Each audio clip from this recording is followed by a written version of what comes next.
talk about one of the most fundamental ideas in American government. It's the source of endless debate, and it's the reason your local, state, and national governments are in this constant, really complicated dance for power. Today, we're explaining the rules of that dance. Federalism. Okay, so picture this. You've just broken away from a powerful king. You've got to create a new government, one that's strong enough to actually run a country, but you're terrified, absolutely terrified, of creating the very monster you just escaped. That's the exact dilemma the founders of the United States were facing. And this led them to the nation's big question, right? A true founder's dilemma. How in the world do you build a government that's strong enough to get things done, but has these built-in limits to keep it from becoming the very thing you fought against? The solution they came up with was, well, it was pretty ingenious, but let's be honest, it's also a little messy. It's a system of shared power that still shapes almost every single political argument in the US today, and they called it federalism. So, what is it exactly? Well, at its core, federalism is a system where government power isn't all piled up in one place. Instead, it's shared, or, divided, between a central national government and all the individual state governments. The whole idea here is that instead of one single pillar of power, the founders built two. You can kind of see how some jobs belong only to the federal government and some only to the states. And that overlapping area, right in the middle, those are the responsibilities they both handle. Now, that all sounds great in theory, but it immediately brings up the most critical question, doesn't it? In this whole division of labor, who actually has what power? How did the founders draw the lines? Well, lucky for us, the Constitution itself actually gives us the breakdown. It creates a kind of job description for each level of government by sorting all the powers into three distinct categories. So let's dive into each one.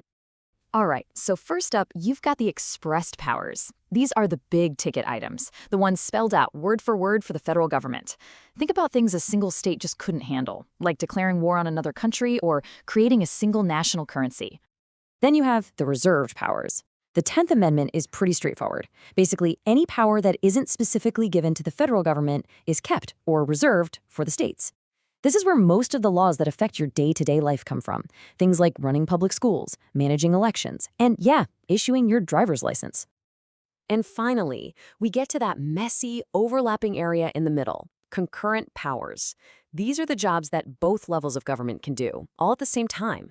Both the federal government and your state government can tax you, both can borrow money, and both run their own court systems. So you've got two centers of power, each with its own to-do list. You just know that sometimes they're going to disagree, they're going to butt heads, they're going to collide. And that right there is the million-dollar question in federalism. When a state law directly conflicts with a national law, who wins? Who gets the final say? The founders were smart. They saw this coming. So they built a tiebreaker right into the Constitution. It's called the Supremacy Clause. It says that the Constitution and federal laws are the supreme law of the land. So in a direct conflict, the federal government wins the arm wrestle.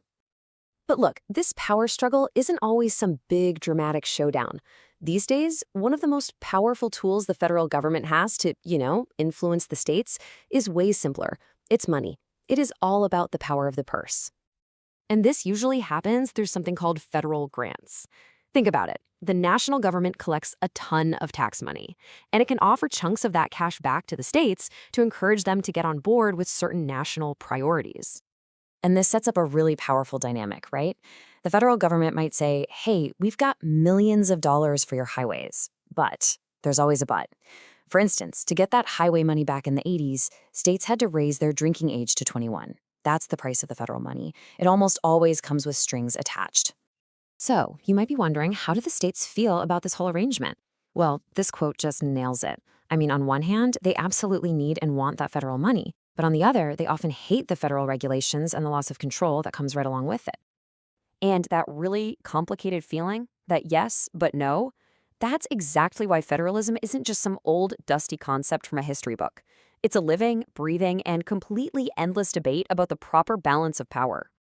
At the end of the day, it's so important to get this, that constant push and pull between state and federal authority. That's not a bug in the system. It is the system. That friction was put there on purpose by the founders to keep power spread out and, hopefully, to protect liberty. Think about it. From healthcare to education to environmental policy, This fundamental argument is happening all around us, every single day. Yeah, the system was designed over 200 years ago, but that debate over where to strike the perfect balance, it is as alive and kicking today as it has ever been. So that leaves the question for all of us to think about. When these powers clash today, where should that balance lie?